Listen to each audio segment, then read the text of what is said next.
Your Zillow estimate says you are worth $180,000 more than 5 years ago. Then the roofer gives you a number you cannot pay from your checking account. That is the strange part about home equity. It can make you look richer before it makes you safer. You can own a house and still be trapped by it. You can have equity and still have no clean exit. You can pay off the bank and still owe Florida every year in insurance taxes and repairs. So this is not a story about how much your house is worth. It is about how much of your life the house gives back. Let's start below zero. Level 1, upside down. Your ownership meter is below zero. You bought a house in Tampa for $400,000. You used a low down payment, 3.5%, because that was the only way to get in. The down payment was $14,000. The loan started around $386,000. The rate was in the mid-sixes, close to 6.37%. And at the closing table, you were not thinking about amortization. You were thinking about keys. For the first few months, the house feels like proof. You paint one room, you buy a washer, you tell yourself rent was throwing money away. Then the market softens. A year later, you open Zillow, and the number is not $400,000. It is closer to $376,500. You do not panic yet. You tell yourself Zillow is just an estimate. Then your job changes, or your family changes, or you realize the payment is too heavy. So you call a realtor. She is polite. She asks for your mortgage payoff. She runs a seller net sheet. Sale price $376,500. Mortgage payoff about $381,000. Estimated selling cost $22,000. Buyer repair credit after inspection, $4,500. You expected a check. The bottom line says you may need to bring $25,000 to $30,000 to closing just to leave. You bought a house, but if you sell it today, you have to pay to escape it. This is the level nobody imagines when they sign. The house has a front door, a garage, a mailbox, and a claim against your future cash flow. It looks like ownership from the street. On paper, it is still mostly debt with a roof on top. At this level, homeownership does not give you stability yet. It gives you a locked door and a very expensive key. Level 2, 5% equity. Your ownership meter says 5%. Now, the house is worth about $376,530, and you have roughly $18,826 in equity. That number feels better than negative. It is not nothing. You are no longer underwater. You can breathe for a second. But 5% equity is fragile. The mortgage still has a claim of about $357,704. The bank owns most of the house economically, even if your name is on the deed. You own the slice that can disappear first. You open Zillow in the morning and feel proud. Then, the AC technician arrives in the afternoon. He walks around at the unit, takes off the panel, looks at the coils, and gives you the face contractors give before bad news. Replacement estimate $8,700. You say you need to think about it. That same week, the escrow notice arrives. Insurance and taxes were underestimated. Your payment is going up by $214 a month. Florida homeowners insurance alone can be around $5,838 a year for a $300,000 dwelling policy. That is about $486 a month before you fix anything, upgrade anything, or survive a hurricane season. Then the roofer gives you a patch quote. Not a new roof, just a patch. $3,900. You call the lender and ask what your options are. The representative says you technically have equity, but if you sold, transaction costs could eat most of it. If you borrowed against it, there may not be enough room. If you stay, the repairs are still yours. You have equity. You do not have exit equity. This is the first quiet disappointment of ownership. The house is worth more than the debt, but not enough to protect you from one ugly month. At this level, the house has started to belong to you, but the exit still belongs to math. Level 3, 20% equity. Your ownership meter reaches 20%. Now the numbers look different. the house is still around $376,530. Your equity is about $75,306. The loan balance is around $301,224. For the first time, this is not just a nicer number on a website. It can touch your monthly life. You log into the mortgage portal. You check the principal balance. Then you call the servicer. You do not ask, "What do I owe?" You ask, "Can I remove PMI?" The representative transfers you twice. Then someone explains the rules. For many conventional loans, you can request PMI cancellation when the principal balance is scheduled to reach 80% of the home's original value.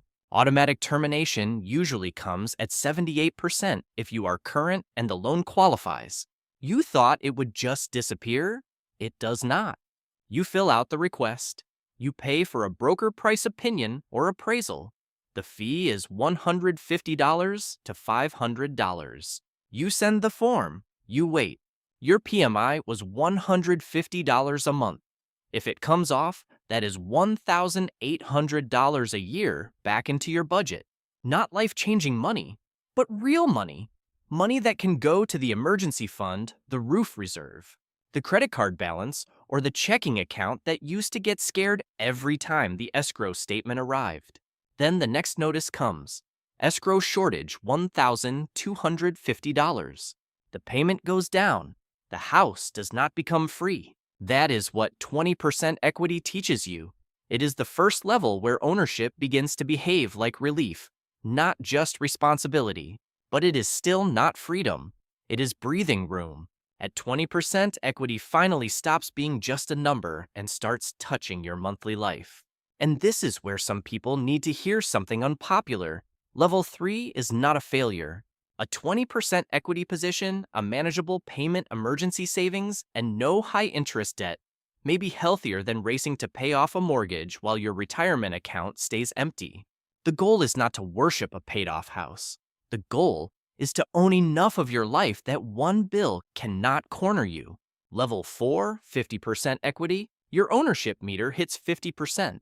Now, the house is worth about $376,530, and your equity is about $188,265.